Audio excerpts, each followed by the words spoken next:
प्यारे दोस्तों, एक मरतबा हजरत आयशा रजी अल्लाह ताला अन्हा ने अर्ज किया, या रसूलल्लाह सल्लल्लाहु ताला अलैहि वसल्लम, औरतों को तो बहुत सा सवाब मिल गया, अब मर्दों के बारे में आप कुछ इरशाद फरमाइए। तो ये सुनकर आप सल्लल्लाहु ताला अलैहि वसल्लम मुस्कुरा दिए और आपने फरमाया कि जब कोई मर्द प्यार से अपनी औरत का हाथ पकड़ता है तो उसके लिए एक नेकी लिखी जाती है, और जब कोई मर्द प्यार से अपनी औरत के गले में हाथ डालता है तो उसके हक में 10 नेकियां लिखी जाती है, और जब वो अपनी औरत के साथ में जिमा करता है यानी कि हम बिस्तरी करता है तो दुनिया व माफिहा से अफजल हो जाता है, और फिर जब वो गुस्ल करता है तो उसके बदन के जिस जिस बाल पर से पानी गुजरता है तो उसके लिए हर एक बाल के बदले में एक नेकी लिखी जाती है, और उसका एक गुनाह माफ हो जाता है, और उसका एक दर्जा भी बुलंद कर दिया जाता है। और बेशक अल्लाह ताला इस पर फक्र करता है और अपने फरिश्तों से फरमाता है कि मेरे बंदे की तरफ देखो, ऐसी सर्द रात में भी गुस्ले जनाबत के लिए उठा है, और वो इस बात पर यकीन भी रखता है कि मैं उसका रब हूँ। ऐ फरिश्तों, तुम इस बात के गवाह रहना, मैंने उसको बख्श दिया है। मगर अब सवाल आता है कि क्या जुम्मे के दिन यानी जुमा के दिन मियाँ बीवी का जिमा करने की क्या कोई खास फजीलत है? ये एक ऐसा सवाल है जिसके बारे में आम तौर पर किसी से पूछना सही नहीं समझा जाता, लेकिन इसके बारे में हर मुसलमान को मालूम होना बहुत ज़रूरी है। अब इस सवाल का जवाब क्या है, इसके बारे में उलमाए किराम का क्या कहना है, और इस हवाले से हदीस पाक में क्या बयान आया है, आज की इस वीडियो में हम आपको इन सारी बातों की जानकारी देने वाले हैं। इसीलिए आज की ये वीडियो आप सभी के लिए बहुत ही ज़्यादा ख़ास है। अगर आप शादीशुदा है तो आप इस वीडियो को आखिर तक ज़रूर देखें और मेहरबानी करके इसे शेयर भी कर दें ताकि और भी लोगों के पास ये वीडियो पहुंच जाए। तो चलिए दोस्तों, शुरू करते हैं। दोस्तों, एक मरतबा एक औरत अल्लाह के प्यारे नबी सल्लल्लाहु ताला अलैहि वसल्लम की बारगाह में हाजिर हुई और आकर उस औरत ने एक सवाल कर दिया कि जिसको सुनकर वहाँ पर मौजूद सभी लोगों ने फौरन ही अपना चेहरा घुमा लिया, क्योंकि उन सब को हया आ गई, उन सब लोगों को शर्म आ गई। दरअसल वो सवाल ये था कि उस औरत ने आकर अल्लाह के प्यारे नबी से पूछा, या रसूलल्लाह सल्लल्लाहु ताला अलैहि वसल्लम, मेरे माँ बाप आप पर कुर्बान हो, आप मुझे ये बताइए कि क्या औरत को हैज होता है? जब उसने भरी महफिल में ऐसा सवाल किया तो सब लोगों ने शर्म से अपना चेहरा घुमा लिया, क्योंकि ऐसा सवाल उस वक्त के दौर में अच्छा नहीं समझा जाता था, यानी कि उस दौर में इस तरह का सवाल कोई भी किसी से नहीं पूछता था, इसको शर्मिंदगी का बाइस समझा जाता था। मगर अल्लाह के प्यारे नबी सल्लल्लाहु ताला अलैहि वसल्लम ने इस भरम को तोड़ते हुए उस औरत को जवाब दिया। आपने फरमाया कि हाँ, औरतों को हैज आता है। तो दोस्तों, इस हदीस पाक से पता चलता है कि इस्लाम के अंदर इस तरह के सवाल करने में कोई हर्ज नहीं है जिनका ताल्लुक किसी भी तरह से जिस्मानी कैफियत के साथ हो। ऐसे सवाल पूछने में इंसान को कभी भी शर्म या आड़ नहीं करनी चाहिए, क्योंकि शर्म या आड़ के चक्कर में कई बार इंसान ऐसे बहुत सारे नेमतों से महरूम रह जाता है जिनका उसको सवाब मिलना होता है। दोस्तों, लोगों में ये बात भी बहुत मशहूर है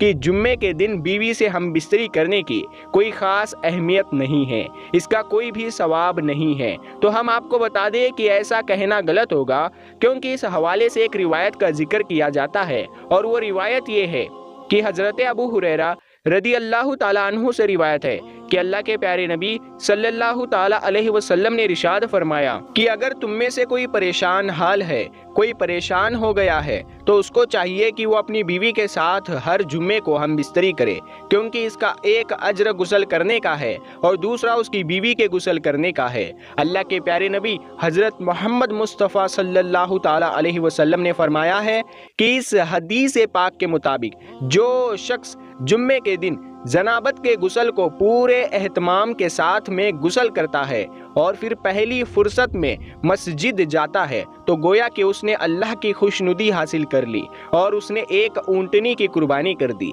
इसी तरह से अगर कोई दूसरी फुर्सत में मस्जिद में जाता है तो गोया कि उसने एक बैल की कुर्बानी दे दी, और अगर कोई तीसरी फुर्सत में मस्जिद में जाता है तो गोया कि उसने एक मेंढा को कुर्बान किया, और अगर कोई चौथी फुर्सत में जाता है तो गोया कि उसने एक मुर्गी की कुर्बानी दी, اور اگر کوئی 5ویں فرصت میں مسجد جاتا ہے تو گویا کہ اس نے ایک انڈے کی خدا کی خوشنودی حاصل کر لی۔ اور پھر جب مسجد کا امام خطبے کے لیے نکل آتا ہے تو پھر فرشتے خطبے میں شریک ہو کر خطبہ سننے لگ جاتے ہیں۔ تو اس حدیث پاک کے مطابق یہ کہا جاتا ہے کہ اس میں غسل جنابت کا ذکر ہے اور غسل جنابت جمعہ کے بعد ہی کیا جاتا ہے، لہٰذا یہ حدیث جمعے کے دن بیوی سے ہم بستری کرنے کی دلیل ہے۔ اسی لیے جو شخص جمع کرنے کی طاقت رکھتا ہے تو اس کو ضرور کرنا چاہیے، اور اگر کوئی یہ طاقت نہیں رکھتا ہے تو اللہ پاک کسی شخص پر ایسا بوجھ کبھی نہیں ڈالتا ہے جس کو وہ اٹھانے کے قابل نہ ہوتا ہے۔ دوستو، اب بات کرتے ہیں کہ رمضان کے مہینے میں ہم بستری کرنے کے بارے میں کیا ذکر آیا ہے، کیونکہ ہمارے معاشرے میں رمضان کے مہینے میں ہم بستری کو لے کر بہت ساری باتیں پھیلی ہوئی ہے۔ اکثر لوگ اس کے بارے میں پوچھتے رہتے ہیں کہ کیا وہ رمضان کے مہینے میں اپنی بیوی کے ساتھ میں جمع کر سکتے ہیں، کیونکہ ایسے لوگ سمجھتے ہیں کہ رمضان کے مہینے میں ہم بستری کرنا حرام اور ناجائز ہے۔ ایسے لوگ رمضان کے مہینے میں ہم بستری کرنے کو ایک بہت بڑا گناہ سمجھتے ہیں، لیکن ہم آپ کو حدیث پاک کی روشنی میں بتا دیتے ہیں کہ رمضان کے مہینے میں بیوی کے ساتھ ہم بستری کرنا حرام اور ناجائز نہیں ہے۔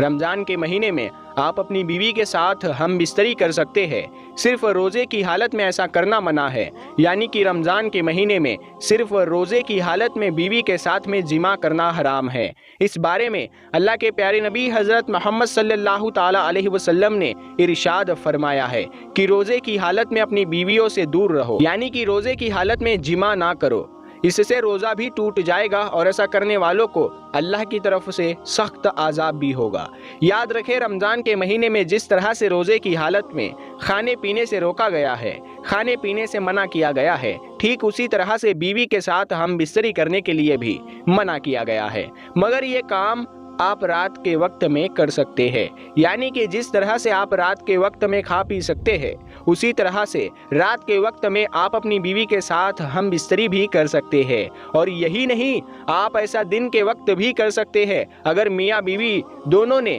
کسی خاص وجہ سے روزہ نہیں رکھا ہے تو، لیکن اگر کسی ایک نے بھی روزہ رکھا ہے تو پھر میاں بیوی ایسا کبھی نہیں کر سکتے ہیں۔ مطلب کہ روزے کی حالت میں ہم بستری کرنا سخت گناہ اور حرام کا کام ہے۔ دوستو، اب آپ کو بتاتے چلے کہ جو عورتیں اپنے شوہر کو ہم بستری کے لیے منع کرتی ہے ان کے لیے اللہ کے پیارے نبی نے کیا فرمایا ہے۔ اپنے شوہر کو ہم بستری کے لیے منع کرنے والی عورتوں کے لیے حدیث پاک میں آتا ہے کہ اگر کسی عورت کو اس کا شوہر ہم بستری کے لیے بلائے اور اگر وہ عورت اس کو منع کر دے اور اس کا شوہر ناراض ہو کر ایسی حالت میں سو جائے تو پھر ایسی عورت پر اللہ کے فرشتے پوری رات لعنت کرتے رہتے ہیں، یعنی کہ اس کو کوستے رہتے ہیں، اور جنت کی حوریں بھی ایسی عورت پر پوری رات بد دعا دیتی رہتی ہے۔ اس کا مطلب یہ ہے کہ جو عورت اپنے شوہر کو ہم بستری کے لیے بنا کسی شرعی وجہ کے منع کر دیتی ہے تو ایسی عورت سخت گناہگار ہوتی ہے، اور کل قیامت کے دن ایسی عورت کو سخت سزا ملے گی۔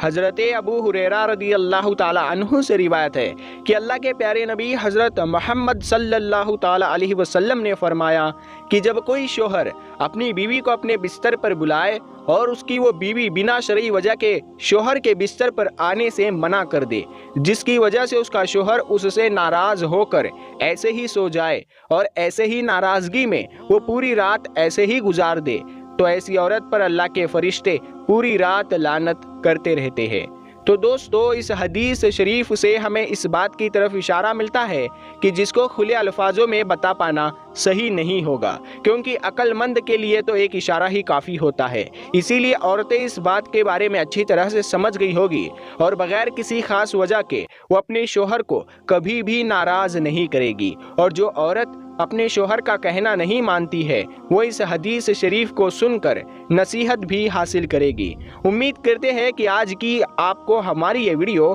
پسند آئی ہوگی۔ اگر یہ ویڈیو آپ کو پسند ہے تو آپ اسے دل سے ایک لائک کر دیں، اور مہربانی کر کے